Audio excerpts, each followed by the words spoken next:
Did you think you deserved more from that, given the amount of possession you had, the amount of shots you had?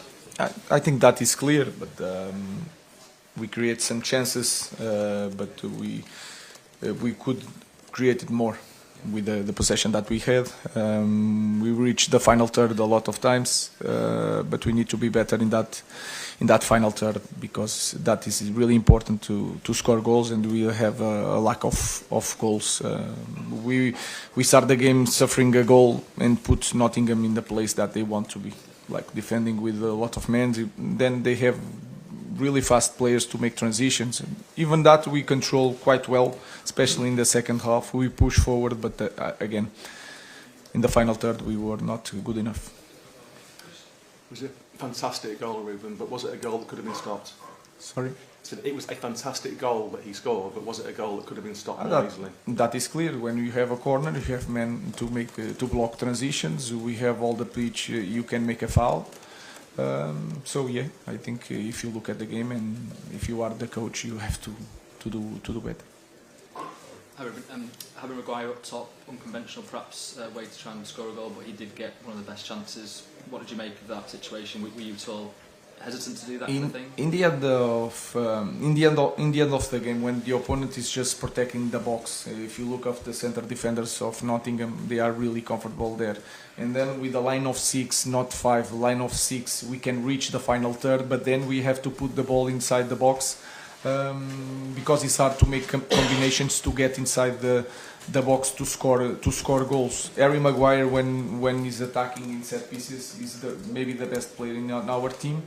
So inside the box, you are not a defender, you are a striker. So was that idea to put one man that is really good on air to score a goal.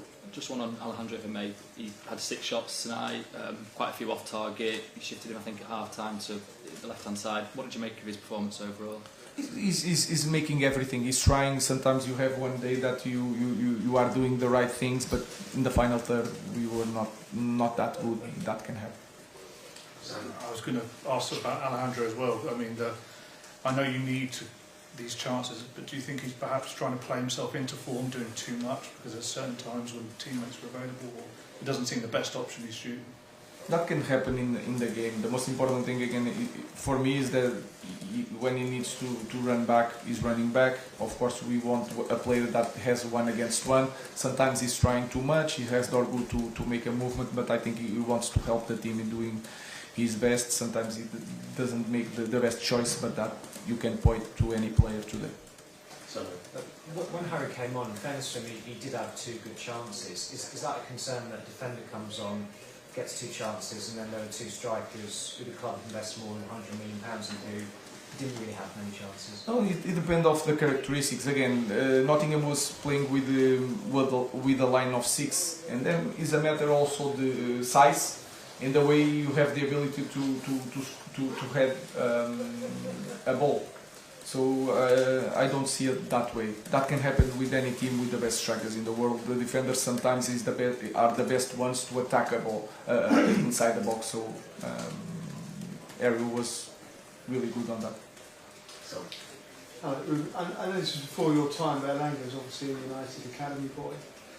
Does the fact that you looked such a good player tonight show mistakes of the club over the years and how recruitment is just so crucial that you have to upgrade? We are talking about a lot of from players that come from Manchester United and they are doing right, but they had the chance here.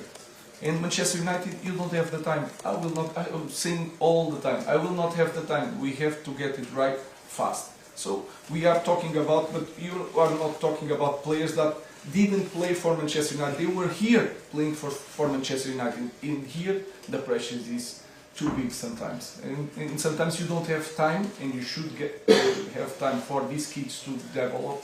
But for that, you need a strong base to support all these kids. If you don't have that strong base, we are not going to help our kids. So they had their chances, and sometimes football is like that, and the pressure of playing for Manchester United is really big. Ruben, with the Mason Mount came back from his injury today as well, came off the bench. Do you see him as starting in one of the 2 10 positions behind the striker because he was looking to get behind the defenders, as we saw in the second half? If you look at the history of Mason Mount, he played in this system many times, especially in Chelsea, and played in the left hand, right hand. So I think it's a very good position for him. Last question, Paul. Ruben, one of the strengths of Nottingham Forest is they move the ball from back to front really quickly. Is that something, do you look at them as a kind of a template sometimes to your side? Because sometimes you still play the ball backwards rather than going. No, when you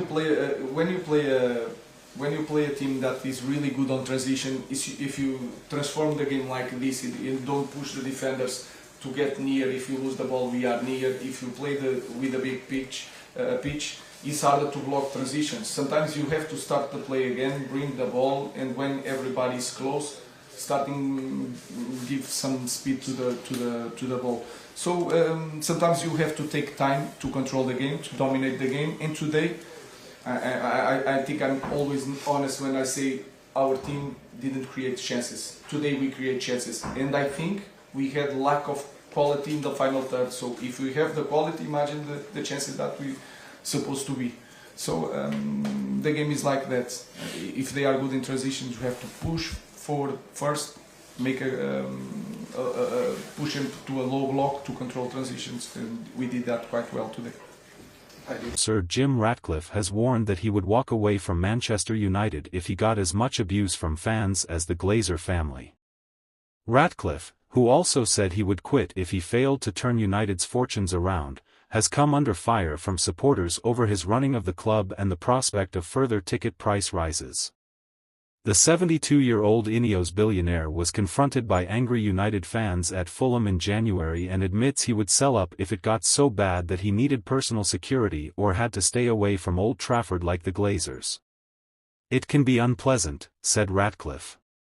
"I mean, I can put up with it for a while. I don't mind being unpopular because I get that nobody likes seeing Manchester United down where they are, and nobody likes the decisions we're having to make at the moment. If I draw a bit of the ire, I can put up with that. But I'm no different to the average person. It's not nice, particularly for friends and family." Sir Jim Ratcliffe claims he would leave Man United if subjected to same level of abuse as the Glazers. Manchester United fans have long opposed the Glazers and pressure ramped up recently, so, eventually, if it reached the extent that the Glazer family have been abused, then I'd have to say, look, enough's enough guys, let somebody else do this. They can't really come to a match, the Glazers. They've retreated into the shadows a bit now, so I'm getting all the bloody stick. We bought in and I haven't seen them since. It's, thank you, Jim, you're doing a really good job. At the moment, I don't have security, I don't have to walk around like that. But it would defeat the object, wouldn't it? You couldn't tolerate it at that level, it just wouldn't be fun. I haven't had it so far, not really. I had that guy through the car window at the Fulham match that got arsey with me, but I haven't had what I would call threatening behavior. Ratcliffe has been left to run United since investing £1.3 billion in a deal that allowed the Glazers to retain a controlling interest in the club. In an interview with the Sunday Times, he risked upsetting United fans even more by praising the unpopular American owners, particularly for their understanding after Ineos blundered by handing Erik ten Hag a contract extension and hiring director of football Dan Ashworth. "To be fair to the Glazers, they're really good on the commercial side," said Ratcliffe. Ratcliffe has said about saving money at United by implementing a raft of extreme cuts. "The people who advise me say the fans don't want to hear it. So I've got to be cautious. I get a lot of criticism if I support the Glazers, but the fact is they're really decent people. They're very polite, they're very civilized, they're the nicest people on the planet. There isn't a bad bone in Joel Glazer's body. We have a very professional partnership with the Glazer family. To be honest, they could have given us a bloody hard time after we cocked up with Dan Ashworth and Erik ten Hag. Could have, but didn't." Ratcliffe believes the root of United problems was having Ed Woodward and then Richard Arnold as chief executives before Ineos took over and made changes. I wouldn't have tolerated Ed Woodward or Richard Arnold, added Ratcliffe. Richard was a rugby man, he didn't even understand football. Ed didn't have the credentials to manage the club. He was a merchant banker, an accountant.